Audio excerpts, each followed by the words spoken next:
Hey, how are you guys? It is Harrison Barron from growth-generators.com. Now, in this video, I'm going to be covering 12 reasons why people buy. And these reasons will help you increase more sales because they're all a driving factor as to why somebody would sign a document and give you that returned proposal and hopefully a fat onboarding check.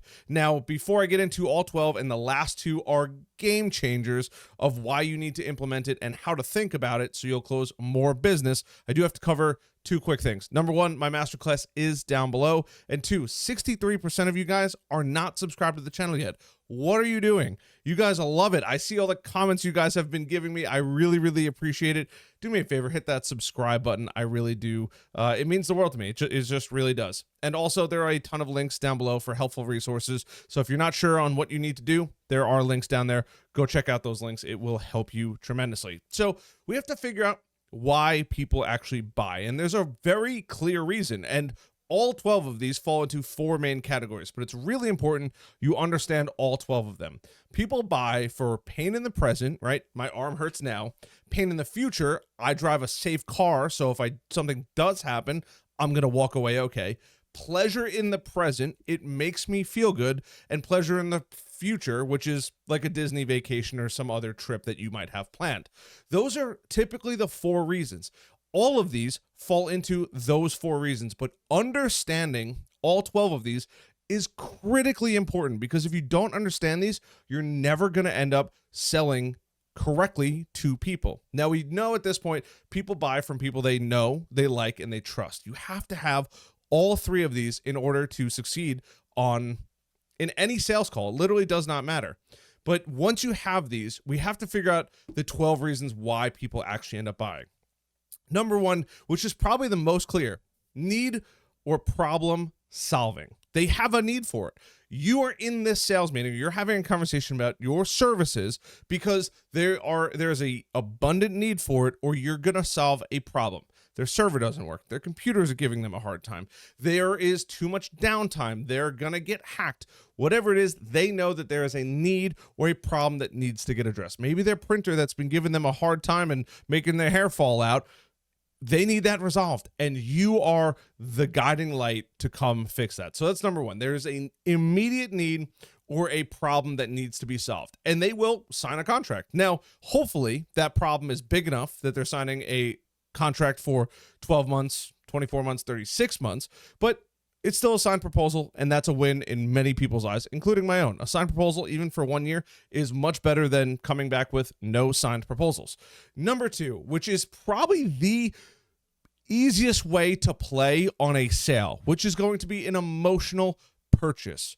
We have all bought something on an emotional level. Whether or not we want to agree with it or not doesn't particularly matter.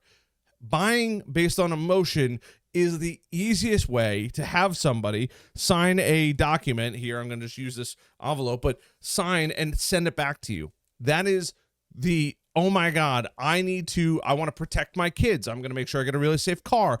I want to know where my kids are. I'm going to make sure I put monitoring or tracking on their phone.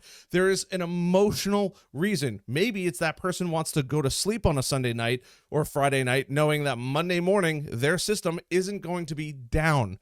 Who would want to deal with that? So an emotional reason to buy is a huge factor for getting people to sign a proposal and send it back to you. Now, number three, they just see an abundant amount of value. This can be done in the MSP world, and it is very hard to convey the amount of value. Once you can convey that the amount of value is so big that it would be silly for them to walk away, they'll sign. People buy all the time based on value. If you go to the grocery store, you typically might see a good sale because it's a good price and it's the dollars meet the item that you need, thus increasing the value and increasing your purchasing decision. See 20% off, go to the clearance rack. There is massive value. You know that you might need some of those products, and the value now has met that cost, thus creating you taking out your credit card and submitting a payment. That is buying based on value. Number three. Number four, social influence. I have closed deals on social influence. You got to check it. You got to speak to this guy, Harrison. He's going to make all your IT problems go away. I didn't do any of the work. I had my whole team do it, but I was the guy that was the face of the company. going out talking to these people. And when they saw that I had a ton of social influence among all of their friends, closing that deal was so simple. Nothing else mattered. It was just the social pressure of all of their friends forcing them essentially to sign a contract with me, because that person did not want to be the odd man out. So it was a, Harrison, I know that you know what you're doing. I know your team knows what they're doing. Come to my office, give me a price. I want to get going with this, because if I don't, they're going to make fun of me the next time I see them out, whether that's at the bar, a concert, block party, it doesn't matter. But believe it or not, social influence is a huge factor. Bonus tip: if you are niching down, you have a very accurate and targeted buyer persona. You know exactly who that customer is. By the way, buyer persona worksheet down in links below. It is almost impossible for people to not, birds of a feather flock together. They're going to talk about you. It's inevitable. I can't tell you how many times I walked into a meeting. Oh, you're the Harrison that I keep hearing about? Yeah, I am. Okay, let's talk numbers. Let's see what you want to, let's see what we need here. Everybody keeps talking about it. So even when you're not there, social influence is huge. And if you can target a specific niche, or maybe you're in a small town, you want to be the MSP or IT company for all of them, it's a no-brainer. Go do it. It works so well, and social influence will eventually create new clients in the weirdest ways. I'm smiling because when you see it, you're like, this was awkward, or this was so strange, but I have a new proposal out of it. I have a new commission check coming. That's all gravy. So number 5 is going to be trust. They trust you as the expert. They trust that their idea of what an MSP or IT company is positive enough to physically go out and sign the proposal. I got to keep this closer. But ultimately, they trust what you're saying. They trust the information on the internet, which hopefully you're doing some kind of SEO. If you're not, there's a link down below. They're trusting everything that they're seeing and believing that, just like you guys trust me to provide you with great information, but they're trusting that they keep seeing this information, and thus that is going to make their life better in one way or another. They trust they're doing the right thing for their business, and hopefully you are that right thing. Two things come together. You have a proposal, on to the next sale. That is the way to do it. Now, number 6, scarcity and urgency. This is a harder one, but it's part of sales to understand, because in the MSP world, scarcity and urgency can be a little bit more tricky. Now, there are hacks that happen all the time.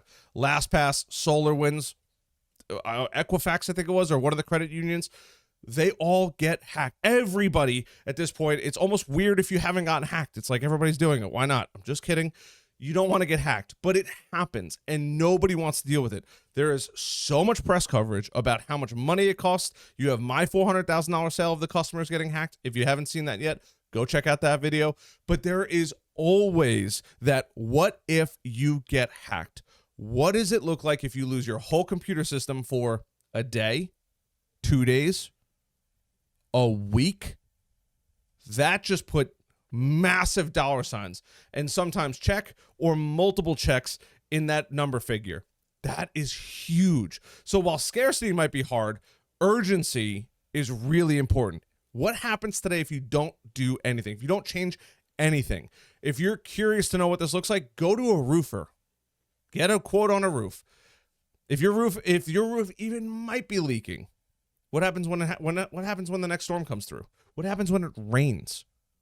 This is so important. How much more pain could you take, or potential pain would you be willing to deal with if you don't take action today?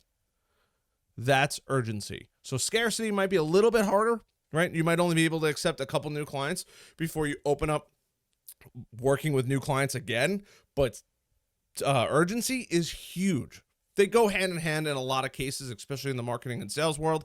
In this case, MSPs, it's hard to sell scarcity, but urgency and that fear of imminent destruction if they don't take action, that's a gold mine. That'll earn you signed proposals. I should just get like a thing that says proposals here and just put it in there. Identity and self-expression. Who they are as a person is a reason. Sorry, I'm reading off my notes here. I apologize. Identity and self-expression is plenty reason for somebody to buy. Now, hear me out. When somebody identifies as being the best business owner, the most secure business owner, the most socially or politically correct business owner, you could play into these areas. Now, I'm not saying to play them like a fiddle, but if they identify as always doing the right thing, and you can position your MSP as being part of that right thing, maybe they are very socially driven, or maybe they are politically driven, and they want to make sure that every employee knows that they're getting paid well and every employee is, data secure. Play into that.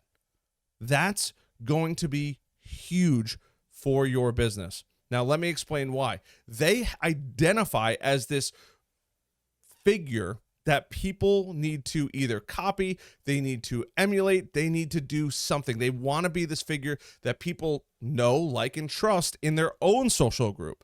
So when you can take it to where their self-identity could be jeopardized by not taking action, by getting an MSP involved or your MSP involved, this is where you can easily get a signed proposal, because at the end of the day, they don't want to look like in front of other people they're the bad guy by either cutting corners or saving money. Now, this goes in many different directions. I just told you about one of them. But if you could figure out how somebody self-identifies, you could play into that and make sure that you are the MSP that wins the deal as opposed to everybody else out there. Figure out who they identify as. And if you're not sure, go on Facebook, go on LinkedIn. What groups are they in? What pages did they like? Do a little bit of homework. You'll figure it out pretty quickly what that kind of person is like. And I'm not saying it needs to be all politically driven.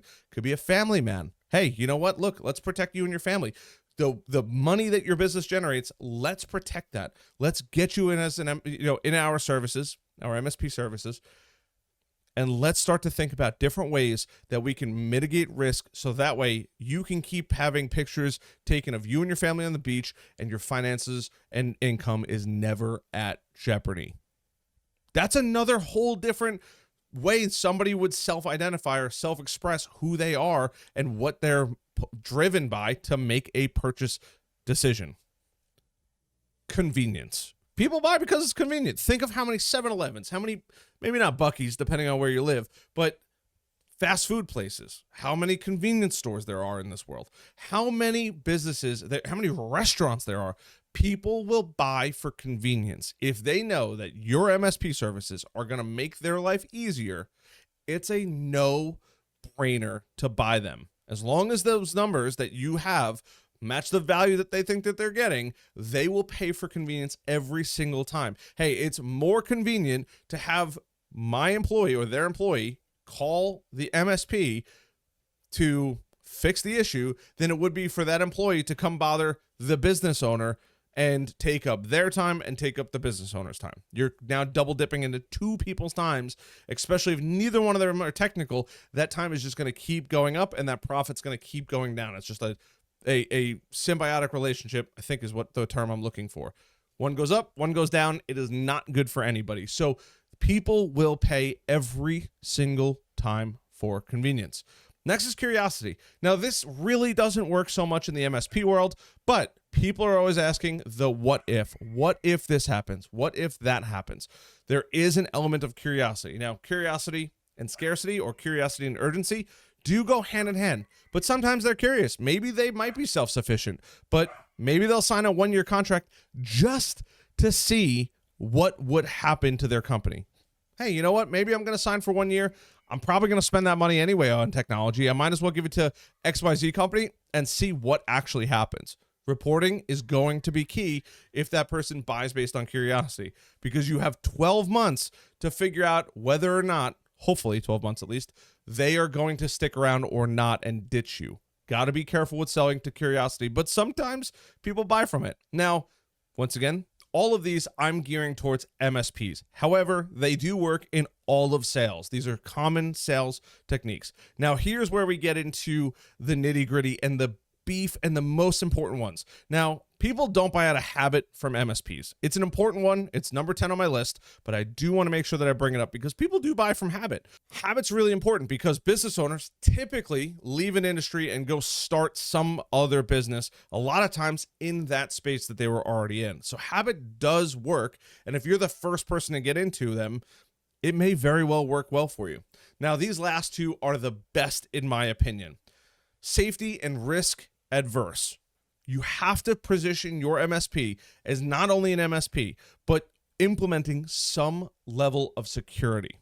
Now, when you do this, when you bring in that element of security and safety into the business, things change drastically. The thing is, with the MSP world, we don't have things like OSHA. We don't have the most strict regulations. Yes, your clients do need to follow FINRA, and the list goes on and on of the Alphabet Club, but there is a massive separation between us as the MSP people and clients. In many cases, there's no governing agency that's going to come down and hatchet you guys or chop you guys out if something bad happens or hit you with fines. Using my proposal sheet here. That would be the worst thing ever. But people will buy all the time to be more risk adverse, meaning they don't want to deal with the risk of it. And this is where MSPs are huge, because we know that we can install private networks. We can make sure the networks are locked down and people can't get on their own personal computers on the network. The list goes on and on. We can lock down ports on a computer if we wanted to. Making companies or clients more risk adverse and knowing that, hey, the likelihood of something going wrong is all the way down as low as possible. Two-factor authentication, multi-factor authentication. I'm sure we've all got an authenticator on our phone. Rolling this out and showing business owners, hey, here's your RSA token, I believe is the term, or here's your Google Authenticator token that you need to log into the computer or get on your email, is paramount. And by showing them, hey, you might not want to buy for any other reason, but knowing the fact that on Monday morning, your system didn't get hacked, your employees didn't bring something into the office that shouldn't be there, and somebody isn't stealing your information or tapping into your internet. Those are huge sales points. So if you can come up with that, you are in the money. And last but not least, an aspirational purchase. In many cases, when I was selling MSP services, it was an aspirational purchase for a lot of companies. They were getting to the point where they knew they needed some kind of technology help and they didn't know what it was. This is where you can come into play. You can come in and say, hey, I know that you've been growing and we're super happy to see you grow. We're going to help do every bullet point I just listed. We're going to help solve your problems. We're going to make sure that you emotionally feel good. We provide tons of value. We're also probably helping your friends. We've built tons of trust, we've built enough scarcity and urgency with that call, right? They're buying for convenience. They don't have to bother the business owner anymore. They might be curious and they may come at from habit, but they definitely want to be risk adverse and make that aspirational purchase. They've finally hit that point where they can afford an MSP because they know a lot of their problems are going to go away as soon as that MSP comes in. Yes, onboarding can be brutal sometimes, but as soon as onboarding is done and your team can go in and fix all of the problems they have, all of a sudden, things become significantly easier in their business, driving profit way up and internal expenses, confusion, problems way down. Once again, it's one of those like up, down arrows. It's tremendously important. When you're the one that comes in and says, you guys are finally ready for an MSP, and you can come in and be that guiding light, that person that's going to take care of all their problems, and they've finally hit a point where they have the finances to do it, it's magic. It's the best thing in the world. That proposal, while they might give you a little bit of a hard time because they're just making enough money to hire an MSP, they will go smiling when they see you guys shine when you're providing your services. And that's it. That's 12 reasons why people buy. It's every reason I could possibly think of as to why somebody would make a purchase with your MSP. And when they do, and they sign that proposal, first of all, I want you to comment and let me know, hey, Harrison, so-and-so signed the proposal. I sold them because of this reason or these reasons. Massive win there. But also, they're going to feel so good. You're going to feel so good. You're going to be giving people high fives in the office. You're going to be smiling ear to ear. You're probably going out to eat that night because it is the most amazing feeling when you meet a business owner who can finally afford MSP services. You're the company coming in to do the work, and you know that your team is going to crush it, and that client is going to be beyond happy.